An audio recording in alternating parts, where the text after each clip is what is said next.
दोस्तों, किसी ने कितनी अच्छी बात कही है, जिंदगी सिर्फ एक बार मिलती है, इसलिए इसे किसी जानू मानू बेबी सोना अदरक लहसुन पुदीना के पीछे बर्बाद न करें, क्योंकि आपके माता पिता को आपसे बहुत उम्मीदें हैं। नमस्कार दोस्तों, मैं सर्वेश शर्मा आप सब लोगों का अपने YouTube चैनल पर बहुत बहुत स्वागत करता हूं। आज मैं आप लोगों को एक दिल को छू लेने वाली एक ऐसी कहानी लेकर आया हूं जिसे सुनकर आपकी आंखों में ज़रूर पानी आ जाएगा। चलिए चलते हैं सीधे इस कहानी में। 4 महीने बीत चुके थे, बल्कि 10 दिन ऊपर हो गए थे, किंतु बड़े भैया की ओर से अभी तक कोई खबर नहीं आई थी कि वह पापा को लेने कब आएंगे। यह कोई पहली बार नहीं था कि बड़े भैया ने ऐसा किया हो। हर बार उनका ऐसा ही रवैया रहता है। जब भी पापा को रखने की उनकी बारी आती है, वह समस्याओं से गुजरने लगते हैं। कभी भाभी की तबीयत खराब हो जाती है, कभी ऑफिस में काम बढ़ जाता है और कभी उनकी छुट्टी कैंसिल हो जाती है। विवश होकर मुझे ही पापा को छोड़ने मुंबई जाना पड़ता है। हमेशा की तरह इस बार भी पापा की जाने की इच्छा नहीं थी, किंतु मैंने इस ओर ध्यान ही नहीं दिया और उनका व अपना मुंबई का रिजर्वेशन करवा लिया। दिल्ली मुंबई राजधानी एक्सप्रेस अपने टाइम पर थी। सेकंड एसी की निचली बर्थ पर पापा को बैठाकर सामने की बर्थ पर मैं भी बैठ गया। साथ वाली सीट पर एक सज्जन पहले से ही विराजमान थे, बाकी बर्थ खाली थी। कुछ ही देर में ट्रेन चल पड़ी। अपनी जेब से मोबाइल निकाल कर मैं देख रहा था, तभी कानों में पापा का स्वर टकराया। मुन्ना, कुछ दिन तो तू भी रहेगा ना मुंबई में? मेरा दिल लगा रहेगा और प्रतीक को भी अच्छा लगेगा। पापा की आवाज़ पर तो मेरा ध्यान गया नहीं, मन ही मन में खींच उठा। कितनी बार समझाया है पापा कि मुझे मुन्ना न कहा करें, रजत पुकारा करें। अब मैं इतनी ऊंची पोस्ट पर आसीन एक प्रशासनिक अधिकारी हूँ। समाज में मेरा एक अलग रुतबा है, ऊंचा कद है, मान सम्मान है। बगल की सीट पर बैठा व्यक्ति मुन्ना शब्द सुनकर मुझे एक सामान्य सा व्यक्ति समझ रहा होगा। मैं तनिक जोर से बोला, पापा, परसों मेरे गवर्नर के साथ मीटिंग है, मैं मुंबई में कैसे रुक सकता हूँ? पापा के चेहरे पर निराशा की बदलियाँ छा गईं। मैं उनसे कुछ कहता, तभी मेरा मोबाइल बज उठा। रीतू का फ़ोन था। भर्राए स्वर में वह कह रही थी, पापा ठीक से बैठ गए ना? हाँ, बैठ गए हैं, गाड़ी भी चल पड़ी है। देखो, पापा का ख्याल रखना, रात में मेडिसिन दे देना, भाभी को भी सब अच्छी तरह समझा कर आना। पापा को वहाँ कोई तकलीफ़ नहीं होनी चाहिए। नहीं होगी। मैंने फ़ोन काट दिया। रीतू का फ़ोन था ना, मेरी चिंता कर रही होगी। पापा के चेहरे पर वात्सल्य उमड़ आया था। रात में खाना खाकर पापा सो गए। थोड़ी देर में गाड़ी कोटा स्टेशन पर रुकी और यात्रियों के शोरगुल से हड़कंप सा मच गया। तभी कंपार्टमेंट का दरवाज़ा खोलकर जो व्यक्ति अंदर आया, उसे देख मुझे बेहद आश्चर्य हुआ। मैं तो सोच भी नहीं सकता था कि वह रमाशंकर से इस तरह ट्रेन में मुलाकात होगी। एक समय रमाशंकर मेरा पड़ोसी और सहपाठी था। हम दोनों के बीच मित्रता कम, नंबरों को लेकर प्रतिस्पर्धा ज़्यादा रहती थी। हम दोनों ही मेहनती और बुद्धिमान थे, किंतु न जाने क्या बात थी कि मैं चाहे कितना भी परिश्रम क्यों न कर लूं, बाजी सदैव रमाशंकर के हाथ लगती थी। शायद मेरी ही एकाग्रता में कमी थी। कुछ समय पश्चात पापा ने शहर के पॉश एरिया में मकान बनवा लिया। मैंने कॉलेज चेंज कर लिया और इस तरह रमाशंकर और मेरा साथ छूट गया। 2 माह पूर्व एक सुबह मैं अपने ऑफिस पहुंचा। कॉरिडोर्स में मुझसे मिलने के लिए काफ़ी लोग बैठे हुए थे। बिना उनकी ओर नज़र उठाए मैं अपने केबिन की ओर बढ़ रहा था। यकायक एक व्यक्ति मेरे सम्मुख आया और प्रसन्नता के अतिरेक में मेरे गले लग गया। रजत यार, तू कितना बड़ा आदमी बन गया, पहचाना मुझे? मैं रमाशंकर। मैं सकपका गया। फीकी से मुस्कुराहट मेरे चेहरे पर आकर विलुप्त हो गई। इतनी लोगों के सम्मुख उसका अनौपचारिक व्यवहार मुझे खल रहा था। वह भी शायद मेरे मनोभाव को ताड़ गया था। तभी तो एक लंबी प्रतीक्षा के उपरांत जब वह मेरे केबिन में दाखिल हुआ तो समझ चुका था कि वह अपने सहपाठी से नहीं, बल्कि एक प्रशासनिक अधिकारी से मिल रहा था। उसका मुझे सर कहना मेरे अहम को संतुष्ट कर गया। यह जानकर कि वह बिजली विभाग में महज एक क्लर्क है, जो मेरे समक्ष अपना तबादला रुकवाने की गुजारिश लेकर आया है, मेरा सीना अभिमान से चौड़ा हो गया। कॉलेज के प्रिंसिपल और टीचर्स तो क्या, मेरे सभी कलीग्स भी यही कहते थे कि एक दिन रमाशंकर बहुत बड़ा आदमी बनेगा। आज मैं कहाँ से कहाँ पहुँच गया। और वह पिछली स्मृतियों को पीछे ढकेल मैं वर्तमान में पहुँचा तो देखा रमाशंकर ने अपनी वृद्ध माँ को साइड की सीट पर लिटा दिया और स्वयं उनके करीब बैठ गया। एक उड़ती सी नज़र उस पर डाल मैंने अखबार पर आंखें गड़ा दी। तभी रमाशंकर बोला, नमस्ते सर, मैंने तो देखा ही नहीं कि आप बैठे हैं। मैंने नम्र स्वर से पूछा, कैसे हो रमाशंकर? ठीक हूँ सर। कोटा कैसे आना हुआ? छोटी बुआ की बेटी की शादी में आया था, अब मुंबई जा रहा हूँ। शायद आपको याद हो, मेरा एक छोटा भाई था। छोटा भाई? हाँ, याद आया। क्या नाम था उसका? मैंने स्मृति पर जोर डालने का उपक्रम किया, जबकि मुझे अच्छी तरह याद था कि उसका नाम देवेश था। सर, आप इतने ऊंचे पद पर हैं, आए दिन हजारों लोगों से मिलते हैं, आपको कहाँ याद होगा? देवेश नाम है उसका सर। पता नहीं उसने मुझ पर व्यंग किया था या साधारण रूप से कहा था, फिर भी मेरी गर्दन कुछ तन सी गई। उस पर एहसान सा लाते हुए मैं बोला, देखो रमाशंकर, यह मेरा ऑफिस नहीं है, इसलिए सर कहना बंद करो और मुझे मेरे नाम से पुकारो। हाँ, तो तुम क्या बता रहे थे? देवेश मुंबई में है? हाँ रजत, उसने वहाँ मकान खरीदा है। 2 दिन पश्चात उसका गृह प्रवेश है। 4-5 दिन वहाँ रहकर मैं और अम्मा दिल्ली लौट आएंगे। इस उम्र में इन्हें इतना घुमा रहे हो? अम्मा की आने की बहुत इच्छा थी। इंसान की उम्र भले ही बढ़ जाए, इच्छाएं तो नहीं मरती ना। हाँ, यह तो है। पिताजी कैसे हैं? पिताजी का तो 2 वर्ष पूर्व स्वर्गवास हो गया था। अम्मा यह दुख झेल नहीं पाई, उन्हें हार्ट अटैक आ गया था, बस तभी से वह बीमार रहती हैं। अब तो अल्जाइमर भी बढ़ गया है। तब तो उन्हें संभालना मुश्किल होता होगा। क्या करते हो? 6-6 महीने दोनों भाई रखते होगे? ऐसा पूछकर मैंने शायद अपने मन को तसल्ली दे रहा था। आशा के विपरीत रमाशंकर बोला, नहीं नहीं, मैं तो ऐसा सोच भी नहीं सकता। अम्मा शुरू से दिल्ली में रही हैं, उनका कहीं और मन लगना मुश्किल है।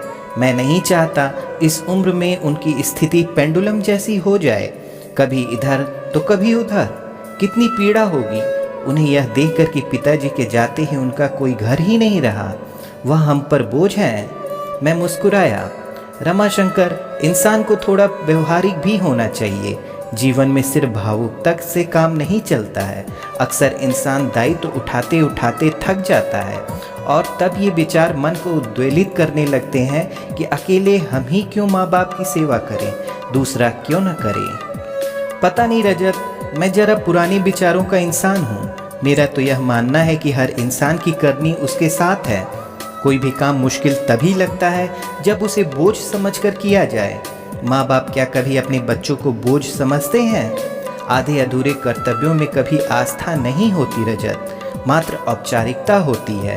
और सबसे बड़ी बात, जाने अनजाने हमारे कर्म ही तो संस्कार बनकर हमारे बच्चों के द्वारा हमारे सम्मुख आते हैं।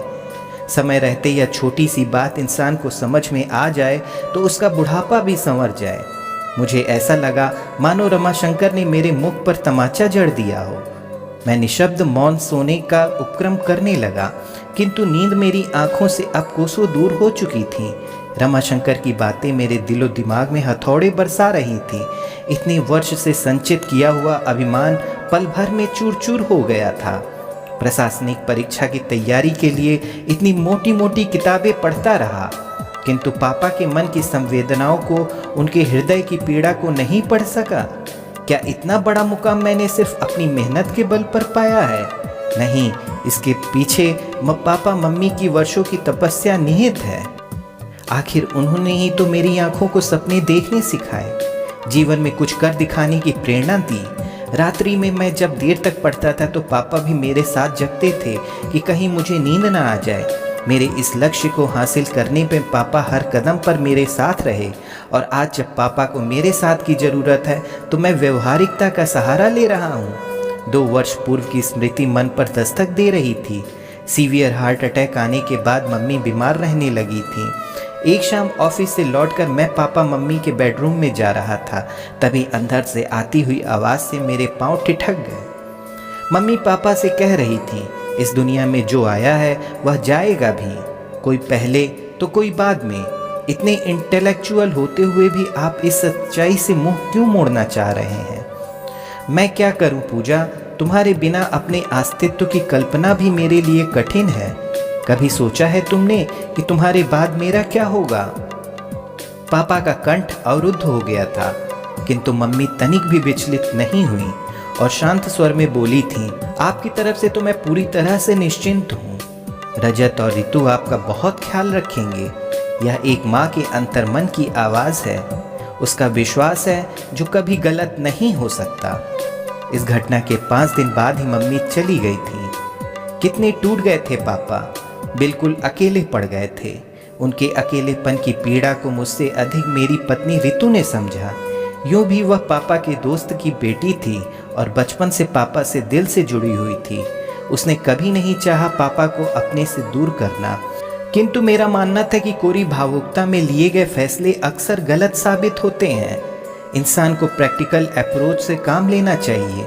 अकेले में मैं ही क्यों पापा का दायित्व उठाऊं? दोनों बड़े भाई क्यों ना उठाएं? जबकि पापा ने तीनों को बराबर का स्नेह दिया, पढ़ाया लिखाया, तो दायित्व भी तीनों का बराबर है। 6 माह बाद मम्मी की बरसी पर यह जानते हुए भी कि दोनों बड़े भाई पापा को अपने साथ रखना नहीं चाहते, मैंने यह फैसला किया था कि हम तीनों बेटे 4-4 माह पापा को रखेंगे। पापा को जब इस बात का पता चला तो कितनी बेबसी उभर आई थी उनके चेहरे पर। चेहरे की झुर्रियाँ और गहरा गई थीं। उम्र मानो 10 वर्ष आगे सरक गई थी। सारी उम्र पापा की दिल्ली में गुजरी थी। सभी दोस्त और रिश्तेदार यहीं पर थे, जिनके सहारे उनका वक्त कुछ अच्छा बीत सकता था। किंतु सोचते सोचते मैंने एक गहरी सांस ली। आंखों से बह रहे पश्चाताप के आंसू पूरी रात मेरा तकिया भिगोते रहे। उफ, यह क्या कर दिया मैंने? पापा को तो असहनीय पीड़ा पहुंचाई ही, मम्मी के विश्वास को भी खंडित कर दिया। आज वह जहाँ कहीं भी होंगी, पापा की स्थिति पर उनकी आत्मा कलप रही होगी। क्या वह कभी मुझे क्षमा कर पाएंगी? रात में कई बार अम्मा का रमाशंकर को आवाज़ देना और हर बार उसके चेहरे पर बिना शिकन लाए उठना मुझे आत्मविश्लेषण के लिए बाध्य कर रहा था। उसे देख मुझे एहसास हो रहा था कि इंसानियत और बड़प्पन हैसियत की मोहताज नहीं होती, वह तो दिल में होती हैं।